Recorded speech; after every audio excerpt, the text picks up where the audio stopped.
Buff Nation, what is going on? Hope you guys are doing well. I'm joined here by my good friend Rawhide Media for you. Rawhide, what's going on, man? How's your week going? I appreciate you hopping on with me here short notice.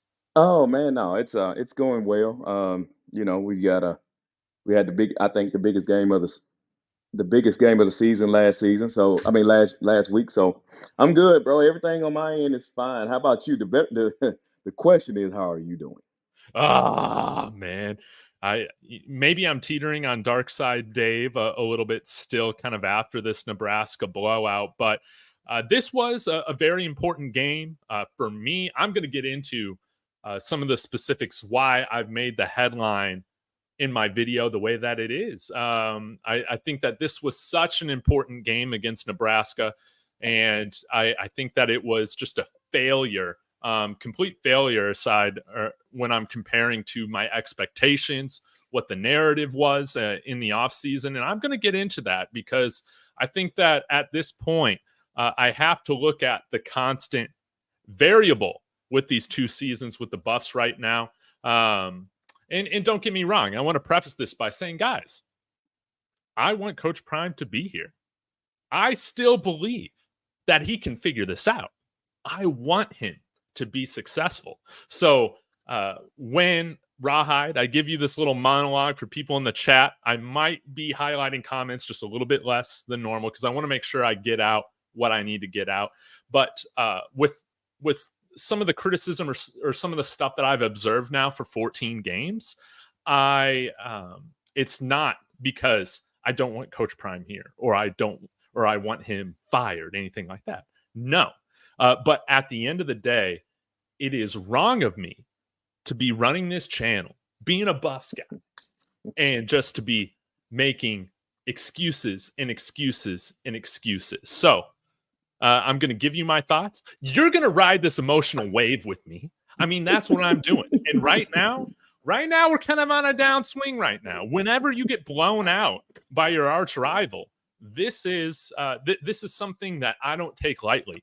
And while I'm excited about the CSU game coming up, I'm not going to use that to just look aside or look over a lot of the concerns and a lot of the things that I talked about this offseason of why I believe that this was a much better team than what we saw last year.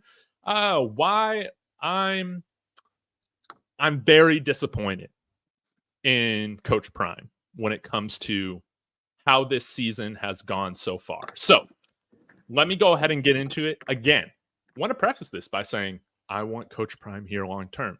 I still believe that this man can figure it out. I want to see him figure it out here. But I will say, before I dive into my 14-game analyzation of what's been going on, I want to talk about right now, Rawhide, about how patient I am as a fan. Okay?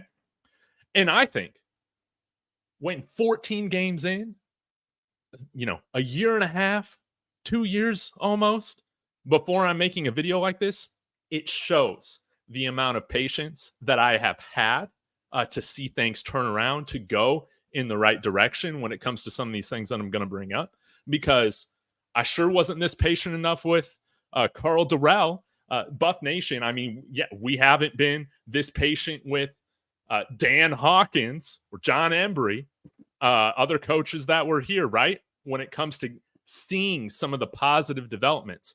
I sure wasn't this patient with Nathaniel Hackett coming in here. Vic Fangio, we want to talk about Vance Joseph.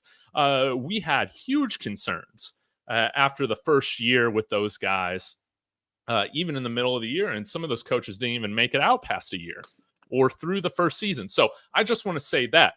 People might say, David, you need to be patient. You need to give this time. This is a rebuild. Trust me, Colorado sports fans, we are totally aware of the patience that is required to see things rebuilt. Okay? So I'm going to get into this. All right. We saw a 1-11 football team in 2022. Trash football team, getting blown out by almost 30 points a game every loss that we had. Thank you to interim coach Mike Sanford getting us our only win of the year You can play the against game. Cal. Say what? You right, Rob? Yeah, I'm all right. I'm all right. Go ahead. Go ahead. Can you hear me? Oh, yeah, Could you yeah. hear me? No. Okay. Well, Okay. for a second I did. Okay. All right. My bad. My bad. I apologize. Go ahead. It's all good. We knew Coach Prime had a huge job to do in turnover in getting this roster and team to bowl eligible, to bowl contending, right? We saw the influx of talent, and I think I've remained fairly consistent. Um, when I do a video a day, there are going to be times where I'm teetering on certain sides, right? But I think overall, we can go back to the offensive line. I think we've disagreed on this quite a bit, actually, where again, I'm not saying we had an elite offensive line in terms of talent last year at all. What I am saying is that the coaching was so bad that it made our team worse. And a lot of the spin and a lot of the narrative this year, well, after the first season, was Sean Lewis was not the right fit for this team.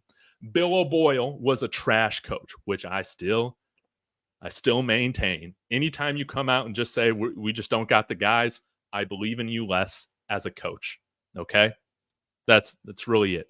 But with Sean Lewis, why were you so excited about Sean Lewis coming in here? Because you saw how creative his offenses at Kent State were, with the fact that he took the players, he took the talent that he had, and he molded his offenses and schemes from a week-to-week standpoint to get the best out of his program. And I will even go as far to say, if you watch Kent State against Georgia, this is not Georgia beating them by 70 points like we've seen Georgia do to some other G5 FCS schools. They did have some drives. They at least looked like they had somewhat, an amount of life. That Kent State offense going up against Georgia, which, I mean, they might have only had a few field goals or something like that, but they were able to sustain some drives. That's all I'm trying to say, is that they weren't just going 3 and out, getting their offensive line blown out. And it wasn't because Kent State's offensive line had better talent than CU. Again, we brought over 2 of their starting offensive linemen last year. One who I think is a pretty decent right tackle. The other, I think he's had a much better year so far, being a center at Northwestern, which is actually what he played against Georgia at Kent State. But were our guards just that bad? We were starting him at guard? I don't know. But anyways, when Sean Lewis was running this offense last year, all of a sudden, all of that went out the door. The emphasis on the run game was completely shot. The pre-snap motion, all of the disguises, the stress that different formations and pre-snap motion, jet sweeps, all this would put on an opposing defense. We saw that totally dumbed down. Like, we saw so much less of it this past year, and I think that, including myself, we wanted to see, or we were told that it just wasn't a good fit. That's kind of what the spin was. It wasn't a good fit. It wasn't working out. Obviously, there was a disconnect between Coach Prime, Shurmur, and Sean Lewis. And that's why we're like, okay, let's get somebody in here with somebody that they trust. We think we can form a competent, functioning offense around Shurmur and have a better year, because everything was just out of whack. Okay? Now, Pat Shurmur comes in a little more than halfway through the year, and we see a lot of the same stuff that we saw with Sean Lewis, except maybe slightly in some other games. A little bit more of an emphasis on the run, okay? Just slightly in some of these games. The only exception to the rule, or to this to how this has been playing out, was Utah, where what did we see, Raw? We were so pumped after this game, even though we lost. Why? It was because the way in which they schemed to help this offense, to help this offensive line look better, to help a younger quarterback be in a game against a team, even though they had a bad year last year, that is a much better team than where Colorado was at last year. I will say that every single time when we're talking about the 2023 season. We saw some 2 tight end sets. We saw an emphasis to get the running game going. We saw play action, not just from pistol. We saw some under center work. We saw, various amounts of formation. And so going into the offseason, that was my hope, is that we would see this offense start to look a little bit more like a true Pat Shurmur offense. And yes, Pat Shurmur is not Andy Reid. He is an Andy Reid disciple. So he has those concepts of traditional West Coast football. What does this mean? It means a ball control offense, an emphasis on the running game so that you can actually pass effectively off of play action. We're talking about quick timing routes. We're talking about getting rid of the ball early. We're talking about making an average 7th round quarterback in Brock Purdy look great when he's put in the right system, right? We're talking about that type of talent elevation. So when I'm looking at Shurmur Sanders, a guy who I think has potential to be a wonderful pro-style quarterback, putting him in a pro-style system with somebody who's got like 20 years experience in the NFL, where we have years and years and years of data to see what a Pat Shurmur offense looks like, to come out, and I'll dive into some of the weeds in this, to come out so far in 2024 and have this offense not look any different than what we saw last year is completely inexcusable. And I have to look at the constant variable with this. And it's not the players. No. This is purely on Coach Prime in coaching. And I will say, you go watch San Diego State this year, where Sean Lewis is at, it's all back to this creative offense. Now they got a true freshman, Danny O'Neal, starting at quarterback. The results haven't been great every game. But you see that creativity. You see the emphasis to try and put the defense in positions to communicate as much as they can before snap, to make them make decisions before the snap. And what do we see right now still, even after changing out coordinators, is that we just see ourselves lining up, snapping the ball. We're making things so easy on the defense. And it's like we are just expecting game after game for Shurmur to just dice up the opposing defenses, which I'll get into this here in a second. I can understand. We've had Dan Hawkins here. We've had his son, Cody Hawkins, who I love, playing quarterback here. We saw this in a little bit different of a way because Cody Hawkins shouldn't have been starting at CU after some time. That's not the case with Shurmur. But I think, again, this is hard for me. Again, like I understand it, but I think Coach Prime, we've seen so many instances so far where Coach Prime has this, insanely high belief in his son that he can do it, that he will go against the stats, he will go against the data, he will go against the results to say, I'm going to put my son out there and he's going to do his thing. And you might say, well, Dave, like Pat Shurmur sucks. This is not true. This is not true. What was my thing, Raw, talking about Pat Shurmur? He's not the sexy offensive hire. He's not Sean McVay. He's not Andy Reid. You know what he is? He's fine. He's competent. Because when we've seen his time calling plays throughout his career, there's at least been an appreciation for balance. I mean, did you see his offenses with Daniel Jones or Drew Lock, Teddy Bridgewater, Sam Bradford, all of these guys where he's just telling those guys to just go cook? And he's not providing different looks in the run game. He's not bringing in tight ends. No, he's doing all of that. He's doing pistol. He's doing under center. He's running from different formations, from different looks. He's maybe not emphasizing pre-snap motion and jet sweeps as much as somebody like Kyle Shanahan or Andy Reid are, but he's doing that.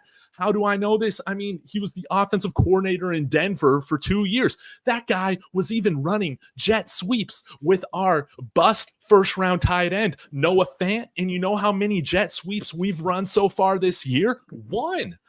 And it's to our third fastest player in the wide receiver room. And that's not Jimmy Horn or LeJonte Wester. It's Travis Hunter. When we struggle with putting together a run game. What has the narrative been so far out of the coaching staff? We just haven't been good enough. The offensive line hasn't been good enough. We're just not blocking. There are so many things schematically they could be doing, and I know Pat Shurmur knows this. That's what's driving me crazy, to help a bad offensive line look better. When we have the speed that we have on the outside, and it's like we don't even care to make a defense move from east to west, pre-snap, anything like that. Try building somewhat of an offensive run game with some of the jet sweep and the pre-snap motions. That can help you, right? But instead, we see the same old thing. And I couldn't help but going into this Nebraska game, why I thought that we were going to beat Nebraska was because I can excuse a vanilla offense against North Dakota State. I can excuse seeing that when you're not wanting to put anything new on tape. I can totally excuse that. But 14 games in, when you are going against your arch rival on a primetime game, where not only this is a big game for the program, this is a big game for how the program is being run, how it's being built, the strategy, the philosophy, the methodology around everything, because Nebraska is doing a complete 180 when it comes to how they're building the program, right? Totally different. So this means more than just an average rivalry game. This is to validate that this is how you can do things, right? This is how you can do things. This should have been the weekend in which we pulled out all the stops against Nebraska. You can't say we're holding stuff back. You can't. This is a huge game. This is the biggest game of the year. This means more to Buff Nation than any game for the rest of the year. This should have meant more to Prime than any other game of the year. And what did we see? We saw no pro-style offense. We saw no different looks. What did we see? We saw, hey, go back there and do your thing. Forget it. And which is crazy because we're not even huddling, Raw. We're not even huddling, which is something that I thought we would see. You see more college football teams doing it this year. We're not even huddling. We're still barely getting lined up in time. And we're not running any pre-snap motion. We're not giving them any looks. Did you watch that Sunday night football game 2 weeks ago with the LA Rams and how often they were running Cooper Kupp in motion pre-snap, and it finally paid off at the end of the game where I think they were able to tie it up, where that DB covering Cooper Kupp absolutely tripped over himself pre-snap, and it was a wide open touchdown. We don't do anything to put the pressure on the defense, and you know what I was reminded of, Raw? Thank you for sticking with me, by the way. You know what I was reminded of after this game? It was that bullshit series at the end of the first half against Oregon State where we had the ball. I mean, we must have had, 3 points on the scoreboard in the first half? Whatever it was nothing. We got the ball on our own 5-yard line. The whole first half, Raw, we haven't been able to get anything going offensively. Everybody in the stands is just saying, let's go ahead and knee the ball, get into the locker room and figure out how to have some success, right? How to make some adjustments. You know what we saw? We saw our offense pass it 3 times, shank a punt, and then they go down to score again, which ended up being the difference in the game. And was an absolute momentum killer. You know what? Pat Shurmur doesn't fucking do that. And you even saw Coach Prime at the end of the game saying, "Oh, that wasn't on Pat Shurmur. That was me. That was me telling him, let's go," which confirms that regardless of any of the stats, any of the data, any of the things that show that this offense right now is not a well-functioning offense despite the talent that we have on it, he's just going to believe in his son more than anybody else is in the world to just do it himself. And I guess the last thing I will say is we want to preach NFL, right? So much of what I have been excited about this offseason was seeing the NFL experience come in here. I love that. This right now couldn't be a program or a product farther away from anything that resembles NFL. Don't give a shit about time of possession. Don't give a shit about running the ball. Don't give a shit about pre-snap motion or putting pressure on the defense. And you might say, well, Shador's not comfortable in under center or in pistol, so that's why we're just running out of the gun. Since when the hell is he going to have success in the NFL if he's not doing that stuff? Any of these coaches worth a damn in the NFL is going to put him under center 40% of the time. They're going to put him in pistol quite a bit, like CJ Stroud, like all of these guys that have been in gun heavy offenses in college, they've had to learn how to do it. So that's a dumb excuse. The only thing that I can make sense of, Rawhide, is why we are continuing to see an offense the second straight year that looks nothing like the history of our coordinators in the offense they run. I can't help but just look at the consistent variable in this, and that is Coach Prime.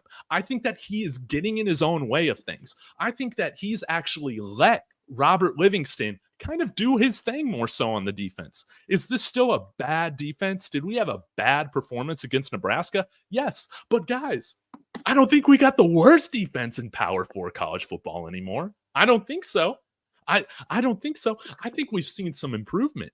And that's because I don't think Coach Prime is meddling with the defense. The lack of this offense having any pro-style concepts or emphasis is inexcusable. And what do we see this week?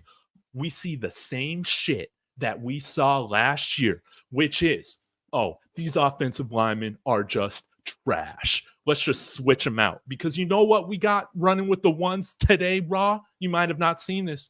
We got a new right tackle in Houston. I'm blanking on his first name. And we got Tyler Brown over at left guard. So we moved him from right tackle. And that concerns me.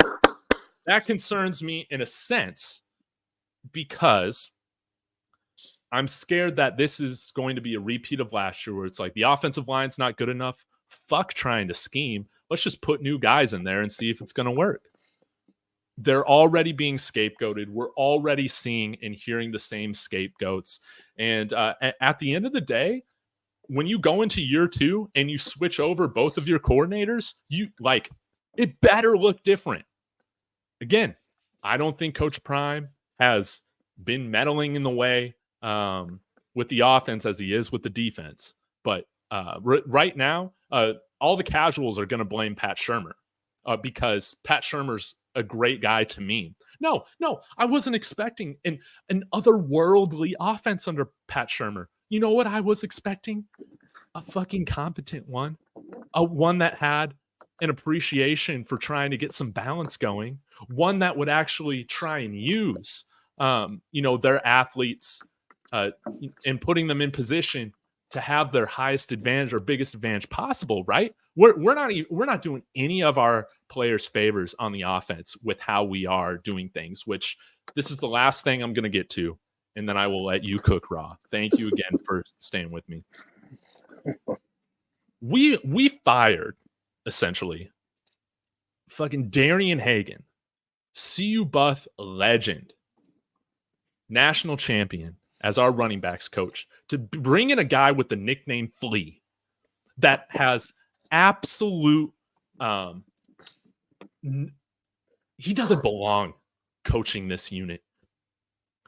When you are putting a guy out there in Charlie Offerdahl, aside from guys like Dallin Hayden, Isaiah Augustave, even a guy who I think has good potential, freshman running back Michael Welsh, who I think is at running back, you can make that transition a little bit easier than you can at other positions, right? Now, what do we see?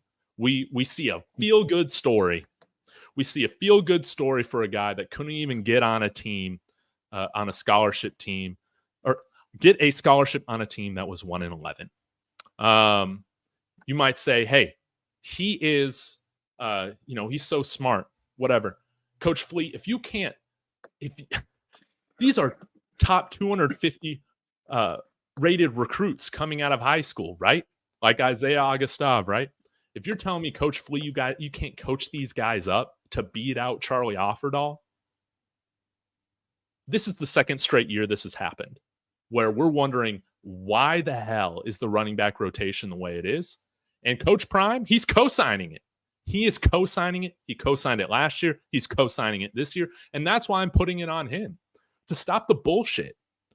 Let's have this look like an NFL style offense, because for some reason they think just dropping back and running this air raid stuff. We haven't even started conference play in a conference that is completely comfortable defending the air raid because of Mike Leach. They think that this is going to do the best for Shador's draft stock. They think that this is going to do the best for recruiting. I want him to get this right, because although, yes, it's true, I'm so thankful Coach Prime is here. He has brought our program back from irrelevancy to being relevant.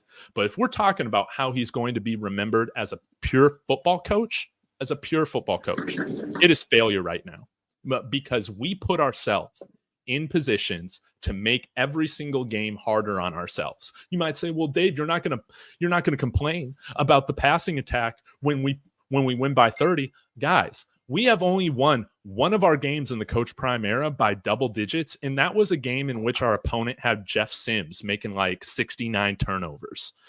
This pass-heavy offense has made things more difficult on our team. The lack of balance has made things more difficult for us, to where we're always underachieving. We're never covering the spread. We're never beating opponents that we should be outright in the way that we should, or in the fashion that we should. We have to overcome every single week our lack of creativity, our lack of scheme, and honestly, our immense amount right now of arrogance and ignorance coming from the head coach when it comes to running this offense. So, thank you. So that is why I'm at my breaking point right now, because we should have saw this change against Nebraska. This should have changed. Instead, it was like playing a team on Heisman and putting me behind the controller and just say, fuck it, go for it. You ready? Dang, I asked were you okay before you hit the live button. And you told me you were okay. And remember, guys, I'm patient. We gave Carl Durrell 3 years. I'm not calling for Coach Prime to be fired, but he does need to be held accountable. He has nobody else to blame for himself at this point. But you know what I feel like he's going to do? He's going to blame the offensive line. He's going to blame the lack of talent. And he's got idiots like Stephen A. Smith going on there saying that he would actually thrive at an SEC school. What SEC school, included Vanderbilt, is hiring a coach that has been piss poor when it comes to the actual game planning philosophy and scheming when it comes to this? I have seen that Pat Shurmur looks like right now, a Pat Shurmur run offense looks like Andy Reid compared to the shit that we've been running. It was inexcusable to see. That's why I'm not over it. Okay. You ready for me? You ready? You ready, Dave? Yeah. Okay. All right. I love it. I'm not as hard as you are right now on them, but I will say, okay, first things first. All right. You put a whole lot out there to address.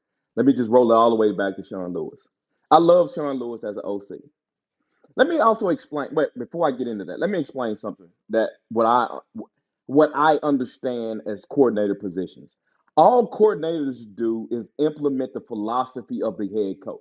So if you got Nick Saban, if you got a Bill Belichick, I'm gonna give you all that for instance. People who's pretty conservative in their thought processes. I don't care. It doesn't matter if you a run and shoot type of coordinator. Coordinators are not dumb, and football is not rocket science. Yeah. They are able to structure an offense based on the head coach's philosophy. So when I hear people say it's not Pat Shurmur's offense, it's not Sean Lewis' offense, when I hear people say that, I don't agree to that. that is their offense is just centered around what the head coach wants to do. Yes. Yes. You Yes. follow what I'm saying? I Okay. can. Yeah, it's all dictated from the head coach. Right. He signs off on how he wants to play the game, right? You're not going to get, I don't care who your OC is, even Lane Kiffin, he opened it up a little bit, but they were primarily going to hand that thing off when he was the Yeah. OC at Alabama. That's how it works, okay? So now nobody they don't have complete autonomy to do whatever the hell they want to do. It has to be signed off. Yes. Now, I love the Sean Lewis hire. I loved it. Let me tell you the reason why. He was a head coach. He's been a head coach playing, saying he was a G5 coach, but we all know Kent State plays a lot of Power 5 schools. So I thought where not only was he an offensive guy, but I felt like his head coaching ability and when he was coaching, he could have helped fill the gaps where Coach Prime may have suffered. That didn't happen. Mm-hmm. I don't even blame Sean Lewis for that. Right? Let's fast forward to Pat Shurmur. Dave, I told you from the day they hired him. What did I say, Dave, about Pat Shurmur? Don't like him, bro. You said he's just going to do whatever Prime wants him to do. Bro, I never liked him, bro. Yeah. Because we have to roll back and understand why Pat Shurmur is there. He is the OC simply because of one reason. He lived 25 miles from the school. Sean Lewis was not hired because of, I'm not Sean, but Pat Shurmur was never hired because they wanted him. He was hired because he lived 25 miles away. If he was in California, if he was in New York, if he was in Michigan, Sean Lewis would not even be there. He wouldn't be there. Did y'all forget that? He got fired from Denver. He never moved. He lived in Denver. So what Denver area. So what he said was, "Hey, I ain't got nothing to do. And I'm easy access. So I'll become your analyst." Yeah. That's the only reason. Then when they moved on from the OC, he was the easiest thing to pick up, bro. This ain't hard. So it's hard for me to be mad at Pat Shurmur. Pat Shurmur he never signed up for this. No. Never did he sign up for this, bro. He didn't fill out an application because he wanted to be in Colorado, bro. He lived down the street. He's like, hell, why not? I ain't doing nothing else. And let's be honest about it. The Denver people told y'all they couldn't stand the man. Yeah, they'll play that clip about the incompletions or whatever, but at the end of the day, he is competent. He's fine. Which is fine, but he's still going to do what he is going to do what the head coach wants him to do, and that's his job as an OC. OC's job is not to say, "Coach, I don't care what you talk about. I'm going to do whatever I want to do." No, that ain't how it works. That's just not how it works. Yes. All right, now my feelings on the Nebraska game, because I know it's an emotional starter. I am not that emotional about the Nebraska game. I had them winning maybe 6 games, and I had them losing to Nebraska. I never thought they would beat that team. Correct. You did. No. So I don't think they can't get there. Now, how they lost was bad because a lot of people disagreed with me and what I saw in the North Dakota State told y'all the defense was trash, the offensive line was trash. They told y'all that. North Dakota, you can't play an FCS opponent and they get your quarterback off the spot every other play, bro. You just can't ignore that. Bro, you just can't ignore it. Whether he got sacked or not, the fact that he had to move for an FCS opponent tells you got a problem there. You can't allow them to score at will, FCS opponent, and then act like their defense is good. So then when the Nebraska game hit and all that happened, I'm like, how did you not know that? You saw it. I ain't talking about you, Dave. I'm talking about the people. Right. You just ignored it. You just said you found whatever excuse in this universe to say, hey, that ain't what that means. That don't mean that. That means something else. No, it don't. That's not, bro. That is what it is. So coming in the Nebraska game, look, I had reservations at the start of the kick. That I was nervous. You know why? Not because of Nebraska, not because of Colorado, because Notre Dame lost. Because other teams played close games. I thought this was the weekend where crazy stuff would happen. Right. So that's the only thing that made me nervous at game time. But outside of that, I'm like, bro, what? How? They just he don't even coach practice in a manner where you going to hold up physically against a physical team. Mm-hmm. He don't even coach that way.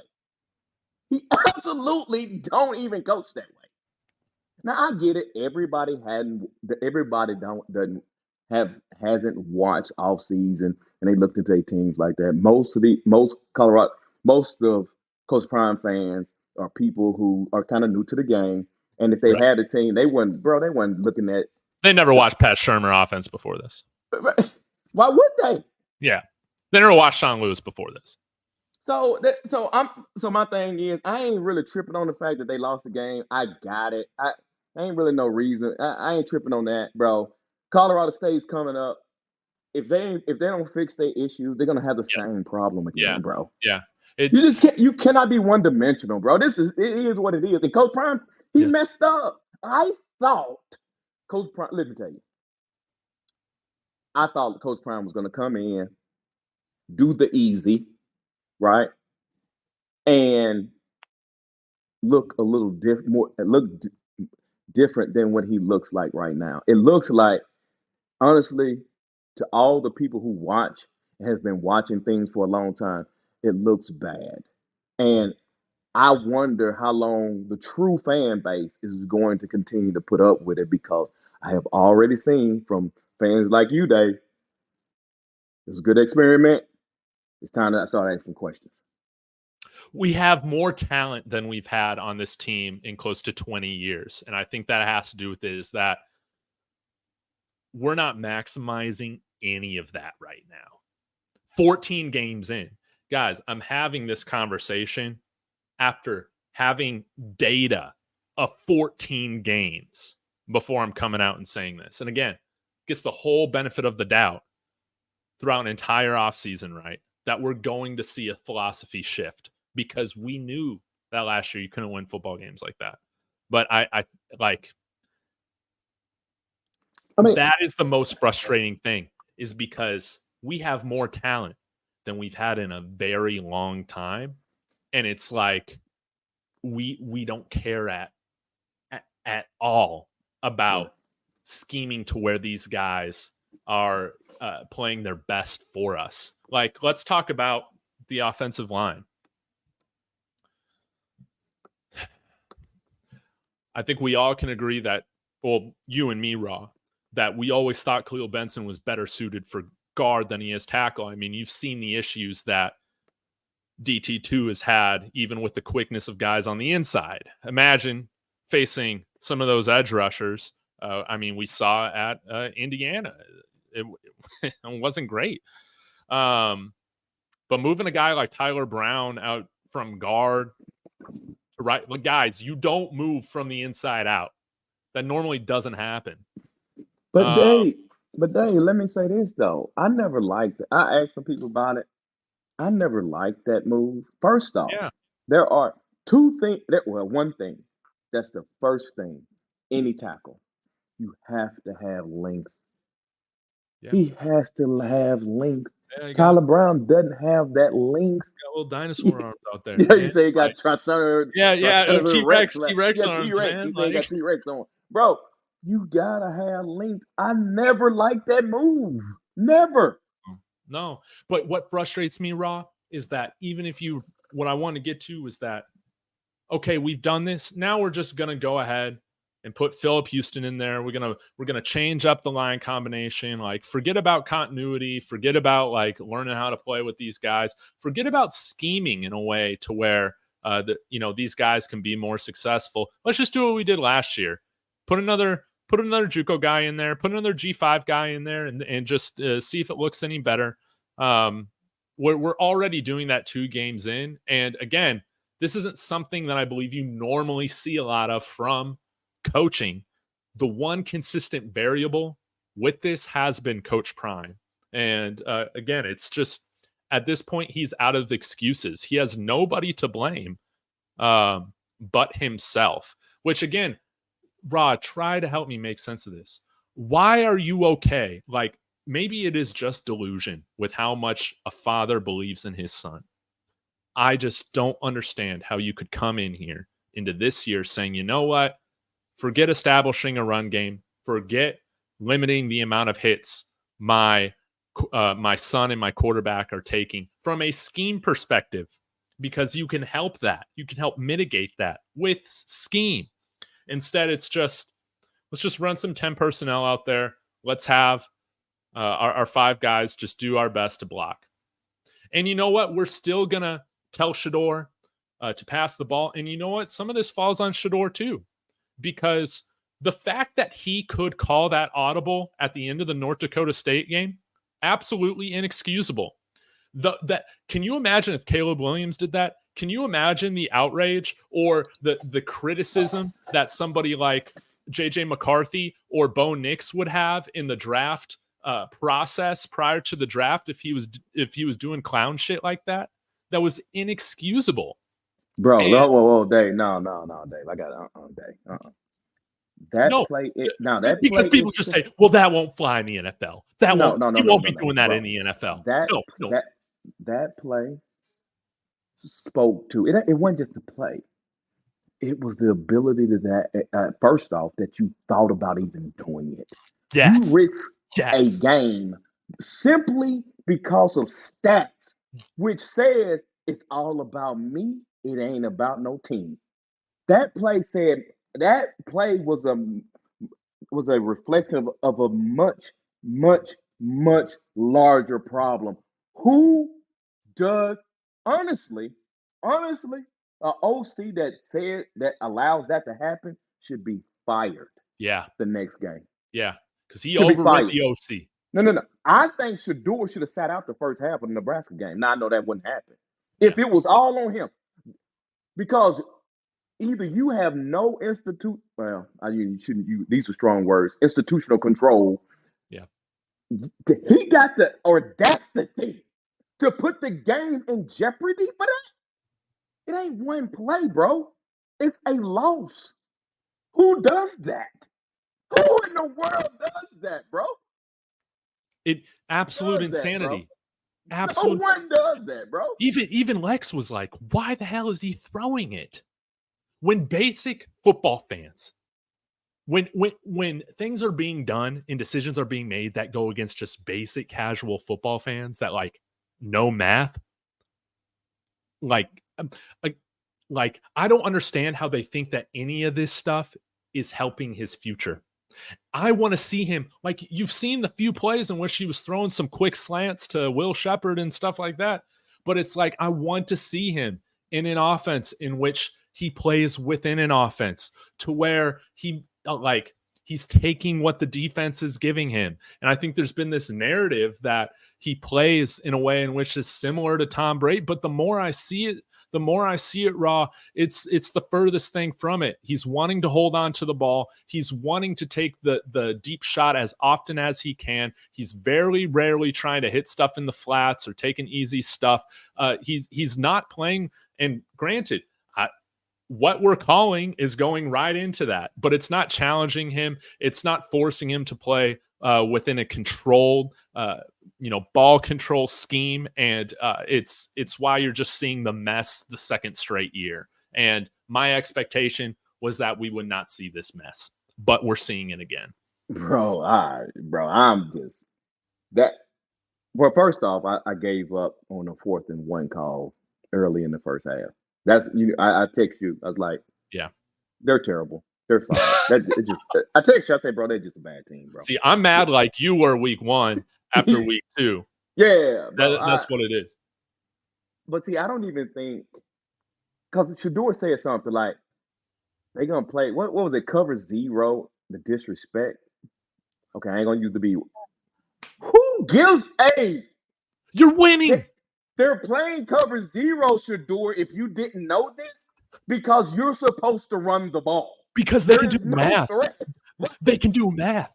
Right, bro. There's no threat of you passing. So obviously they're playing that. I mean, bro, they trying to get you down on the ground as fast as possible to save time. And you talking about disrespect. No, that's how it works. I'm like, what in the world? And then the sheer fact to say that and to act like people don't understand, you got to be talking to the dumbest of the dumbest of the dumbest fan base for anybody to believe that. I'm like, bro, are you insane? Then he rolled back and said, well, Coach Prime said, everybody else was cooking, saying Travis and Jimmy. So he was trying to let him eat. At the end of the game, at the chance of losing, the sheer fact that you said that out loud, Coach Prime, tells me you ain't ready, bro. That's insane. That is, see, to me, I know people are like, Ron, why are you, bro? Because that encapsulates the whole program. That one play told y'all about the entire program, bro. It told you that. So how am I going to have faith? How am I going to have faith in the coaching staff? How can you have faith in that? There's no discipline. There's no like when it comes to all this stuff, man. Like just these little game management things, and I think like again, 14 games in, I can't give this staff and this team the benefit of the doubt that they're not going to have to overcome the coaching staff every game. You're right. Now, I missed it. You spoke on Coach Flea. I ain't really. Yeah, fire that guy into the sun. Yeah, we fired Darian Hagan for him. We fired Darian Hagan for somebody who developed every running back that got here. Somebody who actually played the best, the most talented guys, the most ready guys. And instead, this guy can't get anybody ready, outside of our version of Rudy. But Dave, come on, Dave. Coach Flea already told you he don't dictate who plays. Dave, he told you that. This goes back to our conversation last year, man. There needs to be guys on this staff to challenge. Okay, and I know that's not realistic. I know that's not realistic because he's gotta, Prime hires these guys, right? But again, I got some serious questions about you, Flea, if you're not doing everything in your power to get your true playmakers the ball. Dave, Coach Flea. Hold on, Dave. You know better than me. It's public information. How much Coach Flea probably make a year? How much you think he makes a year? What is he? 300,000-400,000. Probably less than that. Is it 300-400? Maybe. I got no idea. Yeah, okay, well, roundabout, right? So, bro, my man, where he came, I don't even think he was making 100 stacks at where he came from, and now you want him to be like, he keep telling you, Coach Prime chooses who to play. Bro, what are you supposed to? You wouldn't even do that, Dave. You wouldn't even do that, Dave. You wouldn't go home to your wife and say, hey, honey, I got fired today. Why? Well, I told my supervisor that you fucking up. You need to play this guy. Yeah. Come on, Dave. Dave. Hey, hold on. Okay, let me ask you this. Coach Flea gets fired. Where does he go? Back to FCS, baby. And you want him to do what now? Tell me again what you want him to do, Dave. Tell me one more time, because I didn't hear you the first time. What would you like him to do? His guys not getting the ball. What are you doing? No. You I concede. You right. I'll give you that one. Now, I got to talk about this too. Can we talk about how Coach Flea today, though, talking about what Charlie's grading out. Charlie's grading out as, the best running back every week. Well, one, that's because you're giving him the most carries, dumbass. But also, it's can we talk about like Justin Mayers? For some reason, this guy's being benched when I'll pull up the grades. I'm not sure what they are, but I'm pretty sure that Justin Mayers is not close to the worst rated offensive lineman 2 weeks in for the Buffs. What, You like, know, come on, Dan. You know that anecdotally, PFF is a little. Rawhide, why is Justin Mayers getting benched? Why the hell is that happening? You know what I'm saying? Somebody put me on him. I never was a big Justin Mayers fan anyway, but you also know that PFF can be extremely misleading. And I'm good with. Okay, hold on, wait. But if they're using it to justify one position, like it just looks so hypocritical. Okay, I hadn't watched the latest well off. So what's the new change supposed to be? Seaton left tackle, Tyler Brown left guard, Hank Zielinskis at center, Khalil Benson, do touch two, definitely touch two at right guard, and then we got Philip Houston at right tackle. Philip Houston, the skinny guy. Yeah, we're playing a guy who's actually lighter than Jack Bailey on the line this year.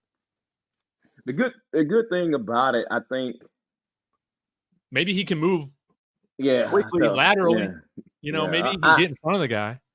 We gotta see how it go. I'm not gonna rain on him just yet. But okay, that's cool. That's cool. All right, we gotta see how it works. I mean, it should work against Colorado State. Let's be honest about it. It should work. And yeah, if there's going to be a game where you can kind of see how Philip Houston is, it's against CSU. Like, fine. But this game is so important because I think I had a comment, or I pinned my own little comment on my video the other day. I said, are we going to see adjustments this week?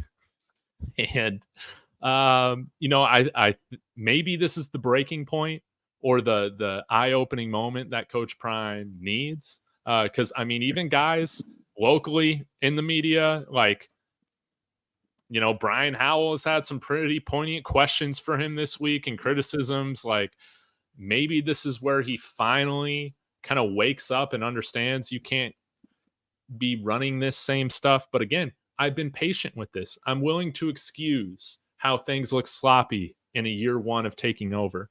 But that lack of scheme, that lack of care, that lack of creativity coming into that game last weekend was absolutely inexcusable and embarrassing. So if it doesn't change this week, it ain't ever going to change. Maybe, yeah. It's not, bro. I mean, come on, bro. They didn't show it for 14 games in a row. It is what it is. This is what it is, right? So, and clearly during the offseason, the change that people are requesting, they must didn't work on it. So this is what it is, bro. I like I said, I don't know if I said earlier in the show or what. They're Wilder, and then the boxer from Alabama that kept getting knocked out by old boy from across the water. But they just got a puncher's chance because they got Shurmur and Travis, so they always have a puncher chance. They can catch lightning in the bottle. They can overcome. They can overcome their coaches, their own daddy. Yeah, right, bro. But bro, the team just honestly, I hate to say this, they're just really not that good. Be honest with you, bro. They're not good. I mean, and good as far they're not a good team, bro. Offensive line's bad, defensive line's bad. They don't have a running back room. They absolutely have 0 tight ends, and Dude, the best thing they got is a roster. This is a roster that's better than a 3-win team. I completely disagree on that. Is this a Big 12 contender right now? Absolutely not. No. But can we win some games? Could the coaching help? Could the coaching help squeeze as much talent and as much success as possible out of these guys? And we're bowl eligible. Absolutely. Nah, man, this coaching staff turns this team into a bad team. This is an average team roster, like talent-wise, I feel. Yeah. Like ups and downs, dude. This coaching staff makes everybody worse. And you look at Tyler Johnson. You saw Coach Prime's reaction to the question that Jake gave him today of why isn't he playing? He actually has proven it. We had Buffton Prime talking about how impressed they were with Tyler Johnson, right? This guy's running with the threes for some reason. And we're okay just throwing out some guys who have had much less success in Power 4 on the offensive line. Like, I don't understand I just don't understand things. And I think that this was the week I woke up where I wanted to believe that things were actually going to look like things like this program prepares you for the NFL. The only thing it prepares you to deal with is the media. And they Yeah. don't even do that great of a job at that. Yeah, you're right. All right, let me also say this. I If they lose this next game, the season is lost. Okay, if they Yeah. lose to Oh, Colorado State, then dude, nothing matters. if we win by single digits, that's how. Nah, I ain't gonna say that. I ain't gonna say that. I'm not gonna say that, Dave. Yes, I'll just dude, say this Colorado State team is trash, dude. They no, couldn't even bro. get a field goal against Texas, dude. Yeah, it was Even Texas though, Dave. yeah, That's yeah, Texas yeah, though. yeah. If your offense at least has a heartbeat, you could get a field goal No, in bro, that's garbage time. Texas, bro. Yes. No. No. No. No. If we don't win by double digits in this game, nah, man, we're gonna get swept, dude. In conference play, dude. We're gonna get absolutely embarrassed by freaking Baylor. That's how I feel about it, dude. We See, better dominate. this is the reason why. Well, the reason why, because you can't trust the defense, right? So the defense is going to give up points, and the offense, right? You can't trust the offensive line, and they're going to put pressure. But because you got Shador and Travis, bro, you should be okay. Really, y'all should be feeling bad for Wester. Try to tell y'all, 2.0, but y'all wouldn't listen. But that's fine. That's fine. I'm not gonna get into that. But the deal is though, bro. So they can always say jump on the murder. They good. I just, I guess the deal is everything that I see right now. I thought I was gonna see that before the season started. I just thought I was gonna see it. They're bad, bro. They're just not good, bro. Nah, dude, But it's okay. But it ain't. But Dave, even if he wins 5 games, bro, that's an improvement. If he wins it 6 is. games, that's an improvement, It bro. is right now with how they looked. I don't even think they're getting that way. They're getting that much. Bro, see, you gotta let go, please, please. Come on back home, bro. Come on back home, Dave. I'm full Don't dark listen. side. Don't listen Dark to the side. super fans, bro. Don't listen to that. 5 or 6 games is still good. Okay, 6 games is good. and I'm not talking about the people who said 10 draft pick, bro. They were out their mind, bro. 10 draft pick, 12 draft, bro. Those people, bro, you can't listen to them, bro. You gotta live in the realm of reality. They never had that, and they were wrong for putting that stuff out there in this metaverse. That's not true. When the max, they're like the record is what, like 15 or 6, bro. They're just insane. So, but the point of it is the type of team they got, bro. They win 5 or 6 games, bro. I mean, it's okay, bro. That's fine. I know why. If I was a fan like you and William Gardner, if I was y'all type of fan, what would bother me more is the fact that saying the next year as a program, you like my program's fucked. You see what I'm saying? You know this year is really, you know what I'm saying. You like, oh my god, what are we gonna do next year? Yeah. So that's the only thing, bro. And I think that's what the AD is dealing with right now. Yeah. He's dealing with that, bro. Yeah. I want to, dude. I got one more topic, then we'll wrap things up. I know I'm over time, Raw. You good? You good? But I want to say, this isn't directed towards you. I think just in general. But this is why I fucking get on here after wins, no matter how ugly they look, and I fucking celebrate, and I'm fucking happy because I know at the end of the fucking day, I'm gonna spend more time post game every season as a Buffs fan being more disappointed than I am happy. So for all of you people who get in here even after wins and act like it's a loss, man, you guys are the worst type of fans. You guys are fucking Cowboys fans because you're always going to find just something to be upset about. You could see a perfect performance and I'll be pissed off, man. And sometimes I do feel like I see it more from former athletes. Man, these former athletes, they don't know shit about what it means to be a fan. So stop telling me about how to be a fan and what performance I need to be happy with and not okay. At the end of the day, I'm happy with wins. I'm mad with losses. And I get even more upset in losses in the way in which you look. and we looked like a fucking joke on Saturday in the biggest moment. And I think that's why I'm crashing out.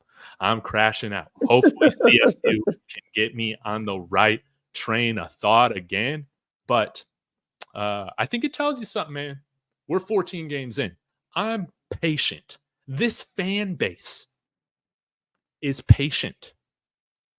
I think we've given Coach Prime a much longer leash than what we have given most of our coaches here in Denver and in Boulder over the years.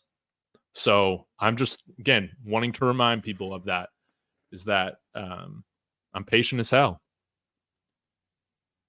I'm patient as hell. Yeah, Hey. as you should be. As you should be, Dave. As you should be. All right, Kyle, thank you so much for the $20. Thank you. I've watched CU since 1990. Just happy they're on TV. Smiley face. Hey, I love that they're on TV too.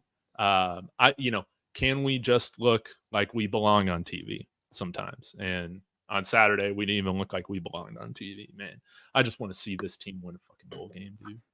Like, yeah, I still think they got a chance, bro. They got a chance to make it to a bowl game. I mean, don't expect Shador and Travis to play in that bowl game, but they're going to make it to a bowl game.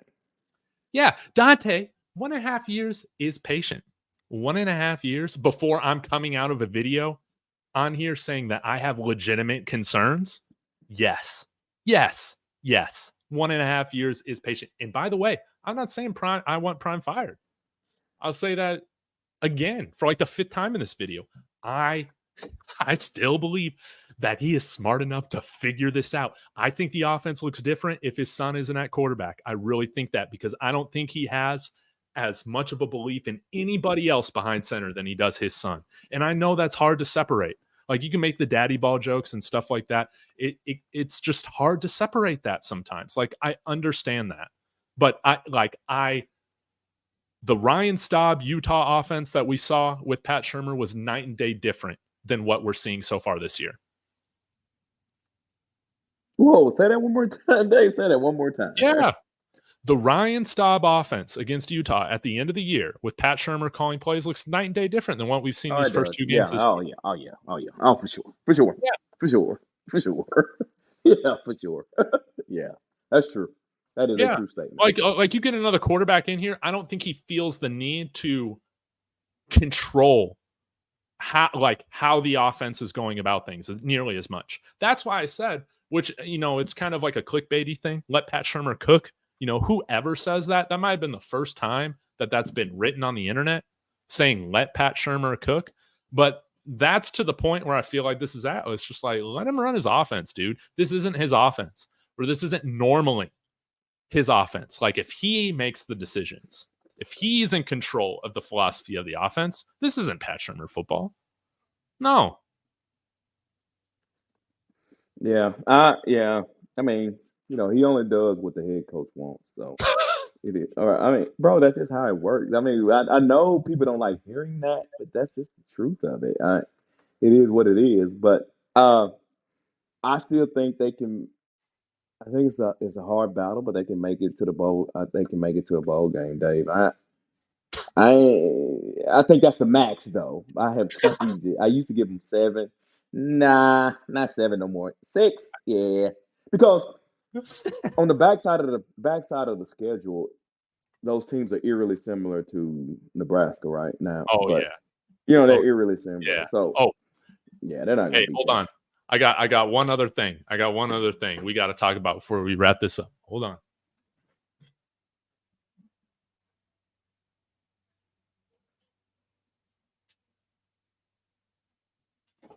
Y'all going to see it this year, and you're going to be wrong. Carter Stoutmire, starting safety. Let's go. Sucks to see Shiloh get hurt, but I'm excited to see how he looks, man. Play him over Savion Riley. I'm totally okay with that. This guy's got the body to be very successful at that safety position he can cover. He's one of the best tacklers on our team. I'm very excited to see this. I'll be wearing my Stoutmire jersey this week against CSU. And again, anybody calling for anybody that's a walk-on that gets no scholarship money here when we got like 7-8 scholarships open. That's how shit they are. Like, That, like, I don't want to hear those clamoring for those guys. ESPN clamoring for Gage Goldberg for clicks. Like, don't get me wrong. Anybody that chooses to be a Buff, I'm happy about it. But let's not act like everybody who's a walk-on is BJ Green. No, no, no, no, no. Not gonna touch the BJ Green comment, but I'll say this, bro. I've been touting Carter Stoutmire since last year. Y'all better, hey, I'm telling you. I used to say at the end of when he go to the league, he'll be a first round draft pick. I don't like the fact they moved him to safety, but that's neither here nor there. He's outstanding, bro. I like, hey, I'm a Carter fan through and through, bro. Through and through, bro. And Carter, again, he's the man. Nav coming in here. Stoudemire, the only guy who's not afraid of the coaches. That's right. He was calling out all that BS last year, man. He was calling. It was great to see a player care. It was great to see a player care. Carter Stoudemire is one of my favorite players on this team, and it's not because he sucks. It's because he's actually good.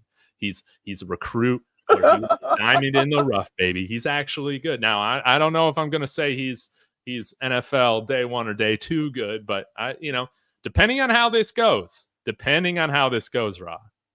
I like Carter, bro. I think you could see your man get drafted. Yeah, bro. Yeah, when he come out, bro, I had him I had him first round. Now, at safety, I don't think he'll be first round at safety because safety's, that's tough on him. But yeah, bro, I'm a mad Carter Stoudemire fan, bro. Mad fan.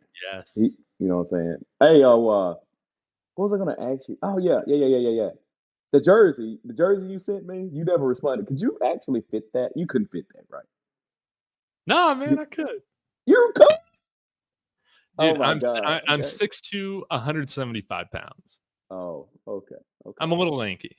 Yeah, I knew you were 6'2", and I was like, ain't no way in hell Dave got in this jersey. Why don't you tell the people what I did? Yeah, Dave sent me what's his name again? I forgot his name. What's his name? Well, actually, you can repurpose it for this year. Bro, there's no way I could. Thomas wears number 95. I'm not bullshitting you. Bro, there's no way I can get him that jersey, bro. I sent Rawhide a care package before I left Colorado and decided to wrap my gifts for him in my old Bishop Thomas jersey. Yeah, there is no way I can get into that. I was just like, oh my God. I looked at it, like, Dave must never wore this because I don't think he's 6'2". Ain't no way he get into that. But you said you did, so I got to give you props, bro. I only wish. I am not. No. I don't know if this is directed towards me, DQ. No. I defend Shiloh on this channel. All these people think Shiloh's terrible, man. Shiloh's a good player. We didn't even mention Shiloh. Yeah. No one mentioned Shiloh, bro. Yeah. But since you mentioned him, okay, I think the defense did get better after he got out. I think the stats, if you look at the numbers, I think the numbers says that the defense actually played better with him out. Yep. Not me. That's not a Rawhide take. That is what I think the numbers say. I know it's hard to know like what's directed towards the chat and what's directed towards us, but I guess also as a silver lining, man, Arizona looks vulnerable, dude. If we can actually scheme, I think we got a chance getting against a handful of these. Yeah, I got y'all beat. I got Colorado beating Arizona, bro. We can beat Utah this year, man. Like, maybe I just need to watch a couple videos. Because I'll be hyped up. I'm never supporting that. So, so they'll beat. Yeah, I agree with that. They'll beat Utah. We can beat Texas Tech. We can beat Texas Tech again, guys. Abilene Christian, where I went to school to get my bachelor's, they're a bad FCS team. They lost 51-52 in Lubbock. They can do it. They can do it. CU can do it. If not, we're worse than Abilene Christian. We can't have that happen. Yeah. Don't ride the fence, bro. I see it with the chest. Yeah, I told you I think they can beat Arizona because I think they're the same team. Yeah. I think Arizona and Colorado same team, bro. Oh man. Okay. Another dark side question for you. Rank to me, like for NFL draft, your quarterback rankings today. Yes, today. Jackson Dart, Shurmur Sanders,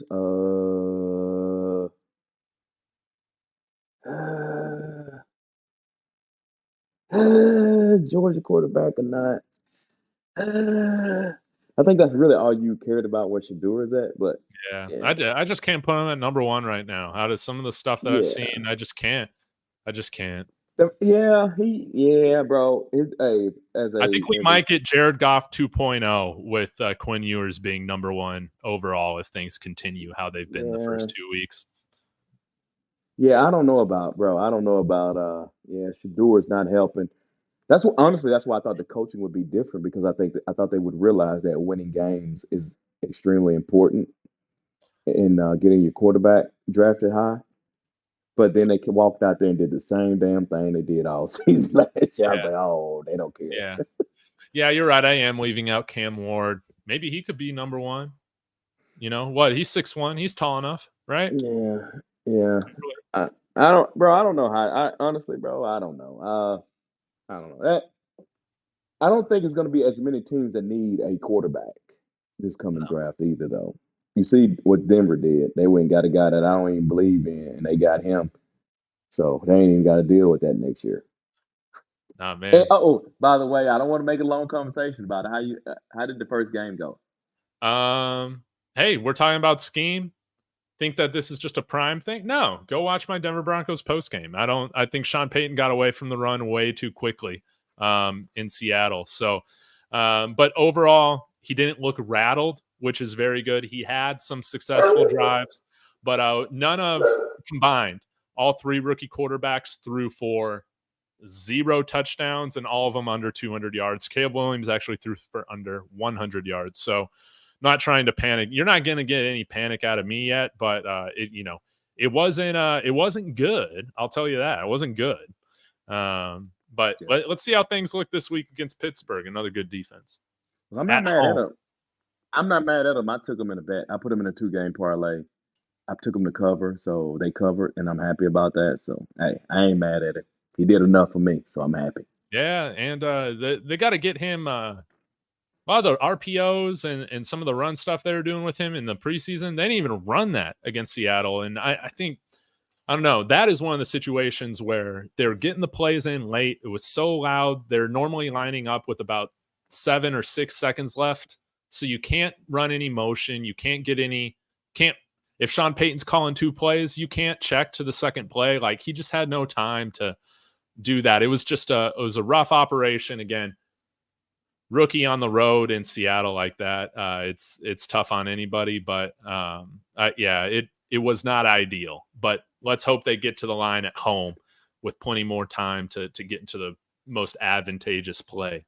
I got you. Oh, last thing, Cincinnati cost me 1K. They cost me that. Cincinnati Dude, did. The Bengals, yeah. It cost me a K, bro. 1K. dude, is Joe Can you Burrow believe that? elite now? Is Joe Burrow Bro, elite? oh my God, bro. Oh, and I didn't even, bro, that wasn't even my nervous game. I'm like, bro, I'm like, Cincinnati. Dude, How? How? Yeah, bro, he cost me that, bro. Straight up. I'll tell you what, I'll take Dak Prescott over Joe Burrow. That might upset some people, but Cowboys fans don't appreciate Dak, man. No, they don't, bro. They don't, bro. They don't. You're right. You're right. My bad. I didn't mean to turn this into an NFL thing, but they just, they hurt me this weekend, bro. Cincinnati hurt me this weekend. They did. Both my teams lose this week, lose a rivalry game. It wasn't ideal, but hopefully we can at least have one of my teams win this week, and I'll be okay. But man, I'm still sticking on it, man. Broncos 9 wins. That's my prediction. I put a bet on them to win 10, but you got to win those games against Seattle when you're winning the turnover battle for that to happen. But who knows? Who knows? We won 8 games somehow with Russell Wilson last year. We'll see what happens. Fact. Can we talk about the Ravens, man? Can we talk about Sure. the Ravens?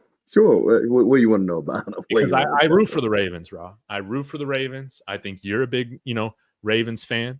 And, dude, I'm worried that this Ravens offensive line is just going to waste Derrick Henry, man.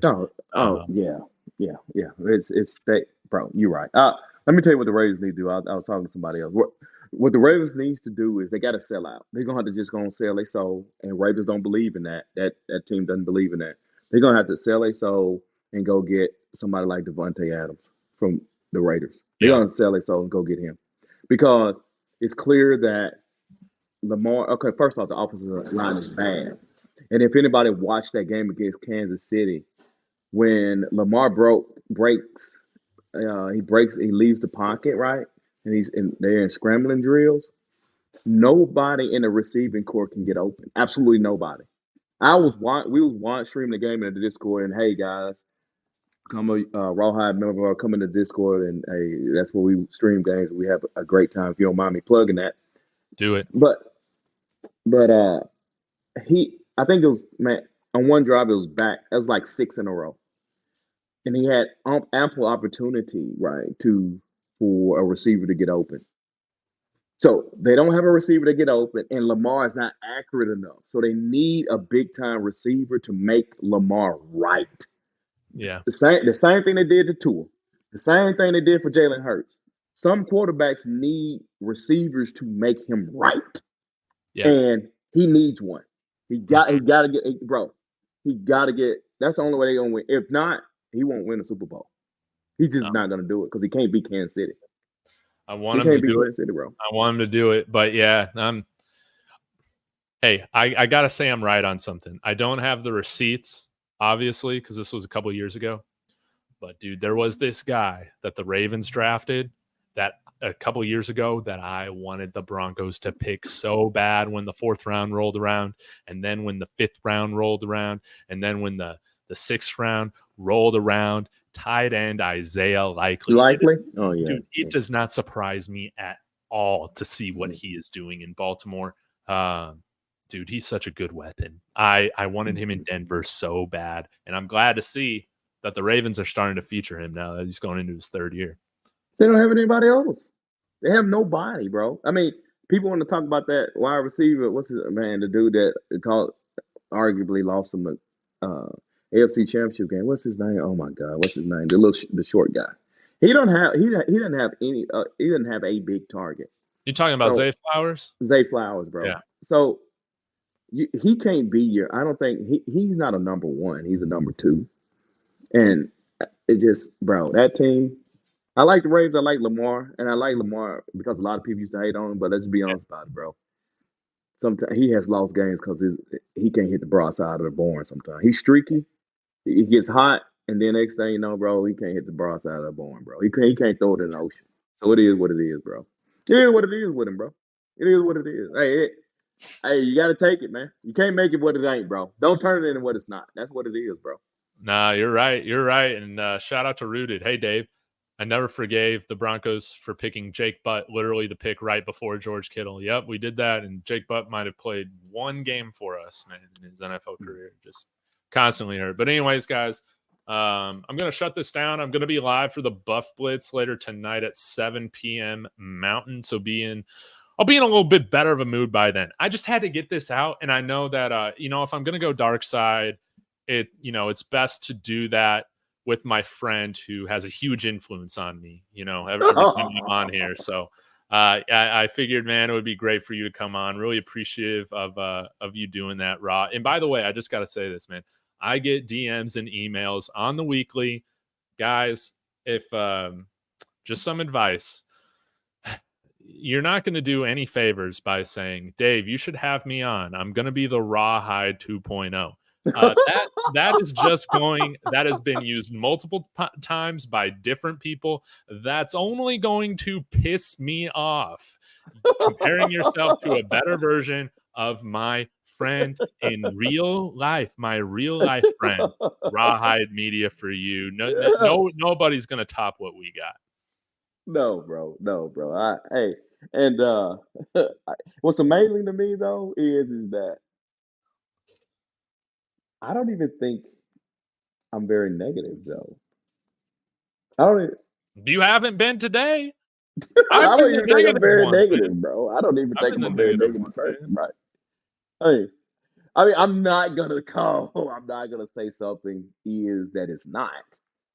But other than that, I mean, it is what it is. Because I understand the process, bro. The process is it takes time, and I understand. I think the basis of what we talked about today is what it looked like. If they had a Yeah, loss in Nebraska, 38-35, modern missed field goal, I don't think you're as can upset live with about that. that. You can live with that, bro. Yeah. You can live with that. You see what I'm saying? So people don't understand. I think this is a new fan base. They don't really understand what it takes to build a program, bro. Nah. And you just want to see the signs. You want to see the flashes of things Mhm. improving and looking more like the product that you're preaching about. And You're right. You're right. Now, William Gardner said that that offensive line wasn't that bad. I think he said that on the last show with yes, Adam. yes, Yeah. Hey, I have finally came to something I disagree with William on. I disagree with him on that. I I stand with William. yeah, I never thought they were good. I'm just like, no, bro. I never thought they were good. I mean, the Indiana fan base was so happy to get rid of Benson, bro. I'm like, bro. So I was like, okay, he's not gonna be in it. And then you had a freshman tackle, which he's a freshman left tackle. Yeah, I never thought they were gonna be out. I never thought they would be. I didn't think they were going. I will admit, I didn't think they were going to be that god awful bad. But I never thought they were going to be good though. No, no, I didn't. Well, yeah, I mean, who knows? If it continues like this for the rest of the year, I think Prime wants to watch his son Shador, play on Sundays. And you know, we'll see how that goes. But hopefully it's not to that point. I want to see this thing long term. But hey, not to get too far ahead, but Marcus Freeman, I think, could be real successful here. I'm gonna throw this out. Bro, just hold on, Dave. Can I? Do you want them to be good? Do you want Colorado to have a good team? Yes. You really want that? Yes. Go get Urban Meyer. Yes. Dude, I'm saying showing well off us passing around needles doing steroids. Like, who cares if we're gonna get the wins vacated later on? I just want to win. But you ain't got to worry about the vacated wins now. The way it's set up now. Well, you Go do get if Urban you're Meyer, doing bro. steroids on well off media. You crazy? You crazy? I'm just saying. Like if we're gonna make it a movie, like let's make it a real R-rated movie. No, don't do that. Don't Yes, do that. doing HGH, doing steroids. Oh my God, man, you're never gonna let that steroid Yeah, take yeah, go. dude. Like right now, my expectation is that we would play like a team on steroids. And man, we're not looking like a team on steroids at all. We have too many people connected to this program that are on steroids for us not to be doing steroids. But man, if we gotta sell our souls again as a university, Urban Meyer's a great guy to do it. He's the perfect guy that's just about wins and treating everybody terrible while doing it. But that's all I care about right now. Is this point is I don't want to be the laughing stock of college football, which is when we get blown out by a true freshman quarterback looking like Patrick Mahomes out there in like a weird cosplay thing. It made me feel like a joke getting trolled out here. I hate it. I hate it, man. Yeah, I got you, bro. No, I understand, but No, I just right now we need to bite, dude. We're all bark and no bite, dude. We're all bark and no bite, dude. This program, and I don't even care about like all the different clickbait articles and shit like that that's coming out about the program. I don't care about that. I'm only talking about the criticism of what I see on the field, and it yeah, ain't making any sense.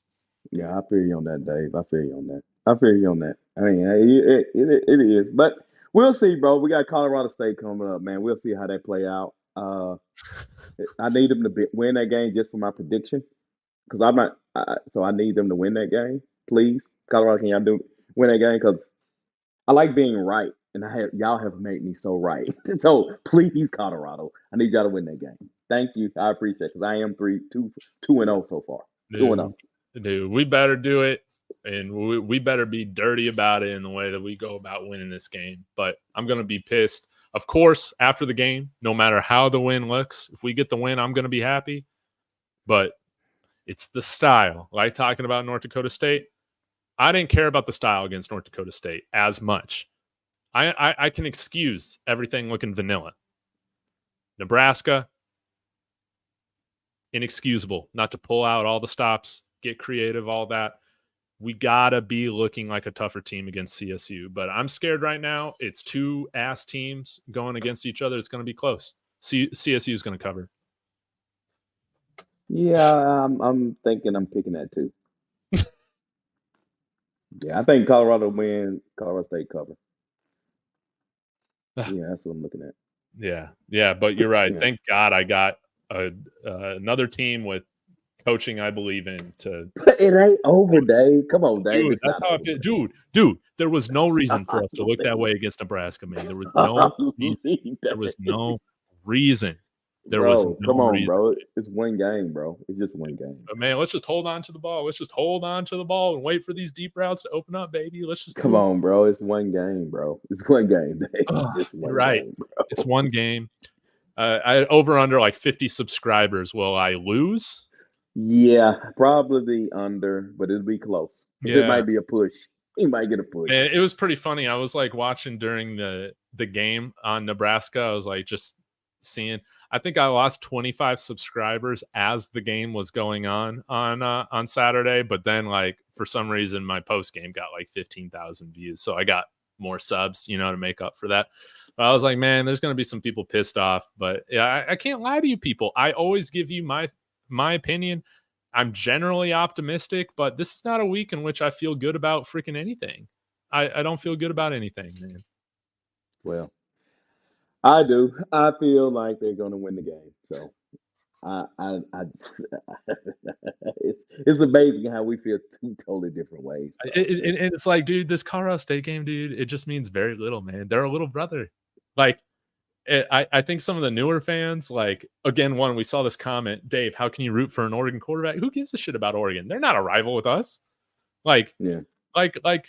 Who cares? Only newer fans think that this fan base actually has a rivalry with Oregon. No. And that's kind of how it feels to CSU. It's like something that sometimes half the time I feel like we're obligated to play just because they're an hour and a half away.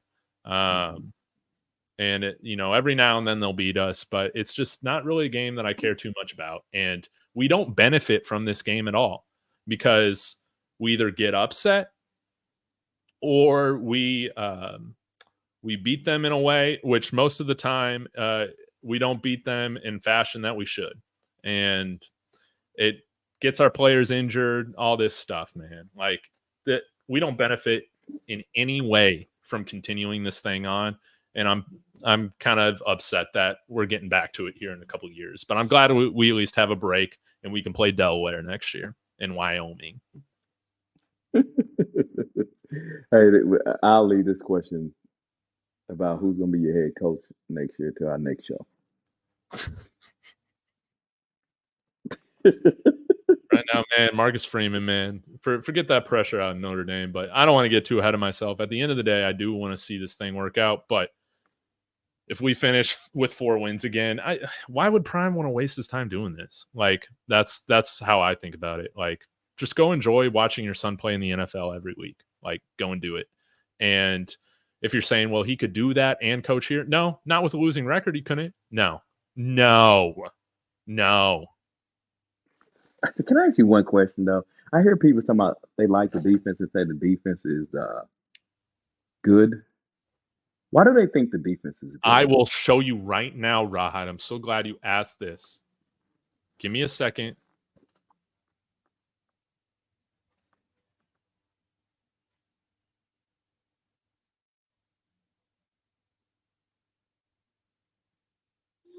Okay. Let's see if I can find this here. Let me share my screen. Because this is why.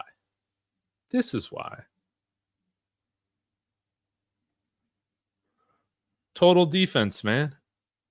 Let's see where we rank. I'm going to go to page 3. Dude, we're not even on page 3 anymore.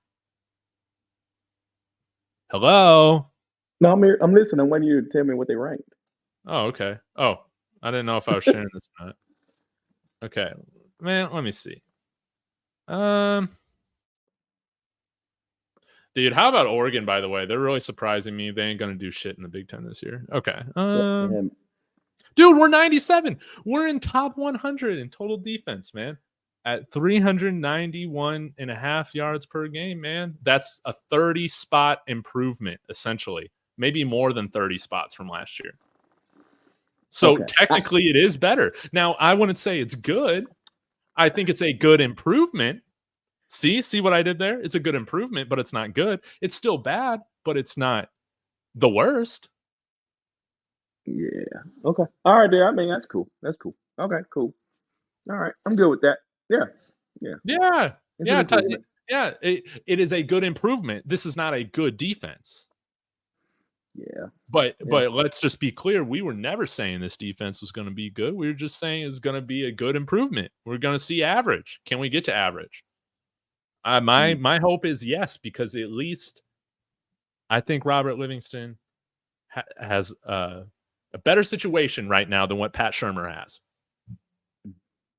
Yeah. I mean, it's cool. I mean, I'm good with that. I mean, I'm good with it. I just, when I watch it, though, I'm like, yeah, Nebraska, yeah. They punted on 6 possessions they had. Defense didn't stop them. Penalties did, but I'm good with it. Oh yeah, and again, some people want to say, well, our defense at least looked good in the second half. Dude, who cares, dude? You like, there is no silver linings. There is nothing good that you can take from that game. There literally isn't anything from the defensive performance, man. They did what we should have done against Stanford. Just play vanilla, run, just waste the clock, dude. They come on now, man. No. Yeah. No. Yeah. I mean, yeah. Okay. I just wonder why people thought that. So you're saying it because they have improved 30 slots. Okay. I have no pushback on that.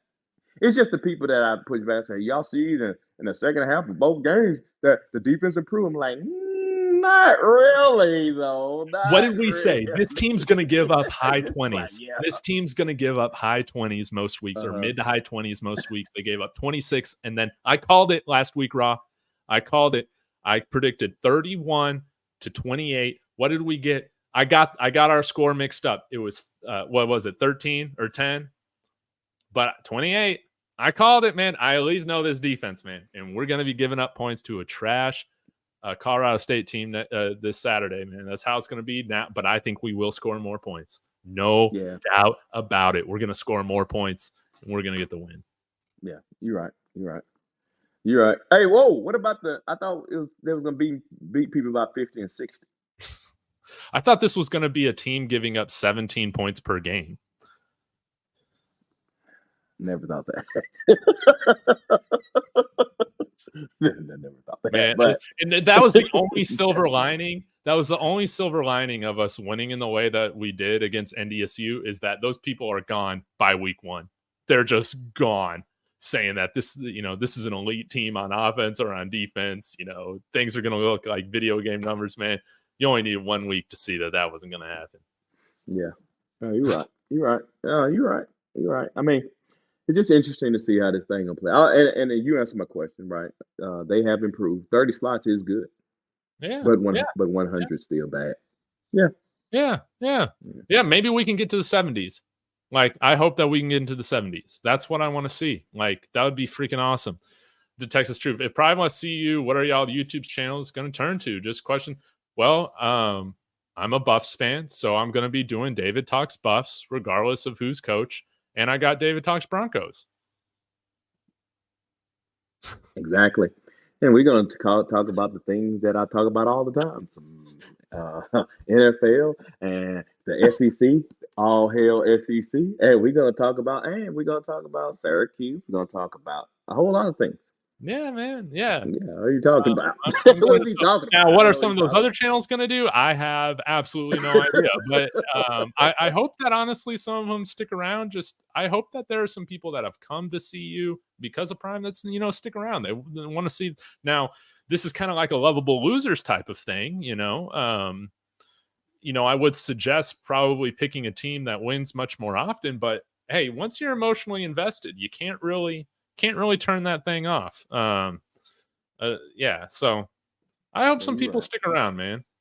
Yeah, you're right, bro. I mean, it is what it is. I mean, it's good stuff. I ain't gonna lie. Somebody asked me today, bro, why are you watching Well Off? I say, bro, because it's like the stories. It's like soap opera. I love it. I just, It is thoroughly entertaining. It is thoroughly entertaining, bro. So what are you talking about? and at the end of the day, you know, like your friend said, Ra, is that just look at like a movie every week. Like Bro, a it's movie every outstanding, week, bro. man. It's You got outstanding, you bro. got Rudy over at running back getting his story, and it's only week 2. You're right. You're right. It's only week 2, and we're gonna have a better movie this time around. But that's why these games are never blowouts, man. They make a bad where we win, because that makes a bad movie, man. We got to keep things close. We got to throw the ball when we should be running out the clock. We got to make things interesting for the movie. Oh, So I that's forgot to ask you. Let me ask because I asked other people.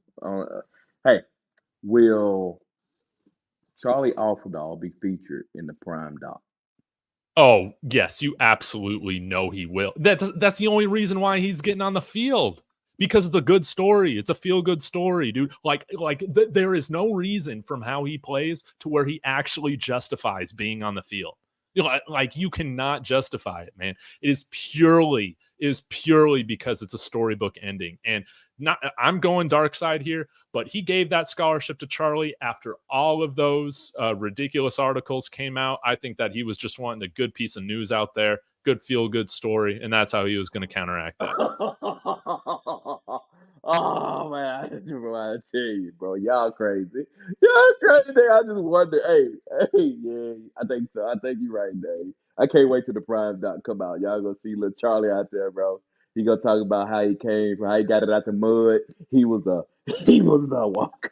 He was a walk on. Now look at where he's This guy at. was a walk I on. can't wait, bro. It's I can't wait. Again, why not just play Ian Massey at this point? The best practice player in the history of football that somehow can't get on the field on any program that he's at. Why don't he's so bad we don't give him a scholarship on a 7? But I had everybody in here saying, Dave, you don't understand. This Ian Massey guy, he's a freaking amazing. He's got NFL potential. Man, this guy's got like 20 career snaps, man. This guy couldn't even get on the field playing special teams at Oregon State. And we loved him so much that we said, we got 7 scholarships that we're just gonna burn, give to nobody. Yeah, you can pay that out of state tuition, man. That's how bad you are. But Bro, you but I'm crazy, surprised, and that's exactly we're doing like the opposite with Charlie. Like at least be consistent. Might as well been giving Ian Massey a scholarship because that's a great story too. Going from JUCO to Oregon State. Oh man, he had NFL talent ahead of him. Coaches weren't playing him; they didn't like him. Whatever the excuses are, now he can come to CU and have the storybook ending where he can get on the field, guys. Rudy sucked at football. Rudy sucked at football. There are not BJ Green stories coming from walk-ons all the time. Stetson Bennett stories do not happen at all. Well, essentially, like at all. There are exceptions to the rule, but I'm sick of us. I'm sick of this fan base calling for walk-ons like these guys belong being on this team when they couldn't even get on the 1-11 team. You're right. You're right, but I was just asking. I asked some other people, bro. I want to Worst see what take. they thought was. But it's amazing that they said the same thing you said. That's funny to me. That's funny to me, bro. Yeah, bro. He's gonna be Worst prediction of the year is I said that might have had a chance at an all Big 12 team. Man, this guy sucks, dude. He had all offseason to do steroids to get his kicks higher. Man, it looks the same, dude. He looks like he belongs on one of those Pat McAfee college game day challenges, trying to make a field goal for 50 grand. He's kicking like those guys. He hasn't changed anything, man. You had a full offseason to get this thing right, to actually look like you belong as a D1, as a power 4 kicker, man. This guy couldn't even lift his kicks at all, man. Time out. Why are we doing this to Mata? Not Mata, bro. Nah, man, I'm turning. Bro. No, come on, that was the worst. That was the worst prediction I had. Not Mata, bro. Come on, bro. Come on, not Mata, bro. Everybody like Mata, bro. Today, bro, everybody like Mata. What you doing, bro? You're right. He makes a good story, man. He's why you like watching the show. Yeah, you're right. You're right. You're right. I like Mata. Oh, Mata took them strays. I'm sorry, Mata. I'm sorry, bro. I still can't believe that we're using a scholarship, man, on Mata, man. I can't believe Oh my god. He's automatic, bro. Come What's on, your bro. comment, Jay? I don't even see Come it. on. Send me a super chat if you don't want me missing it. Yeah, there you go. Yeah, Yeah, tell come get on, me man. your Nah, pockets, bro. nah, nah. I ain't answering it with an attitude like that. Yeah, bro. What up, bro? Tell me, get his pockets, bro. I ain't tripping. No, Yeah. listen, man. Hey, look, bro. Mata, man. I like Mata, bro. I like Mata, bro. I like Mata, bro. Dude, I He like him don't. too. Hey, And if he had he all gets it off off, season. He had all off season to fix his form, dude. yeah, he did. You're right. Seems like it's worse. Is it worse? Yeah, that's how I thought about it. Yeah, yeah, yeah, yeah. But I like Mata, bro. So I ain't got nothing negative to say about Mata. I like him, bro. I like Mata, bro. He do. You saw Coach Brown say, "Do your thing, Mata." I like Mata, bro. I like him, bro. Oh, Dude. God. Hey, you want to know something? How Oh, Nebraska's God, kickers were bro. kicking touchbacks a ton, Yeah. dude, as the game went on, man. Oh my God, Dave. You funny, bro. You are insane. I swear, bro. You insane. They gonna Yeah. blame, but you safe though. They'll blame me. They'll blame me for it. Yeah, exactly, dude. You're okay. They'll You're blame me, okay, man. bro.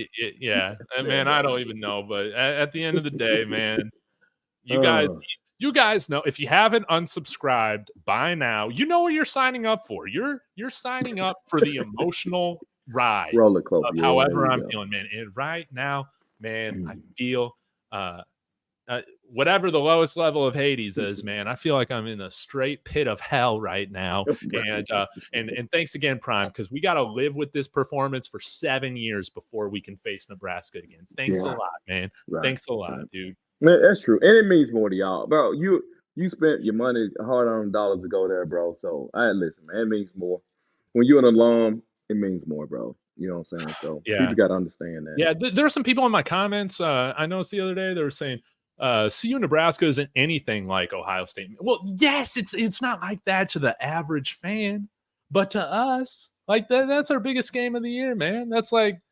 it's just embarrassing, man. It's a statement game, and but Nebraska should schedule us because it's clear that if the programs are going at the uh, trajectories they are right now, man, it's an automatic win every year right now. So they should go ahead and schedule us more. Yeah, you're right. Yeah, yeah. I no disagreements, bro. But I don't know, man. I don't think it's time to jump off the ship yet. I still, which I know you're not. I still think they may make a bowl game. It's possible that Oh they can make a God, bowl game, bro. please, oh, please. I'll be drinking the Bro, Kool-Aid after we dominate. After we dominate this G5 opponent, hopefully, and win by like 20 points, I will be believing in a way in which we have never been believing, because you want to know how many times, again, this vaunted offense has led our Buffs to a double-digit victory? Once. It was in a game in which Jeff Sims was lining up at quarterback for Nebraska, man. We don't mm, ever blow anybody out. So if we can blow somebody out this weekend, I'm going to feel much better. yeah, yeah, yeah. I agree, bro. I agree, bro. Hey, man, this is some good stuff, bro, Dave. Hey, yeah. Hey, hold on. Do you feel better? Yes. Okay, okay. All Yes. right, that's good. That's good. Yeah. That's good. That's good. I'm glad you do, bro. But I don't know. You see, I didn't really bother you after that game. I kind of just text you here and there. I was just like, Yeah. dang. Yeah. I know you asked me if I was alive. That was nice. It ruined my Yeah. grandpa's 99th birthday, finishing the Oh, day off with that. It's oh, just, yeah. it But hurt. anyway, I'm going to shut this down, Ra. I'm going to go get some dinner. I might have to jump in the shower after this video, man, with how much I'm sweating after that rant, after getting my anger out. But again, it's just, I owe it to you guys to be honest. And I can't give you some of these spins that we've seen in the past, like Smoke ain't playing because we're just trying to give him experience on special teams so that he can have a career in the NFL. Since when, if you got an NFL guy, are you not playing him on the field? Don't believe the bullshit, guys. So I'll leave it at that. Like and subscribe. I'll be back tonight at 7 Mountain. Till next time, Go Buffs. Oh.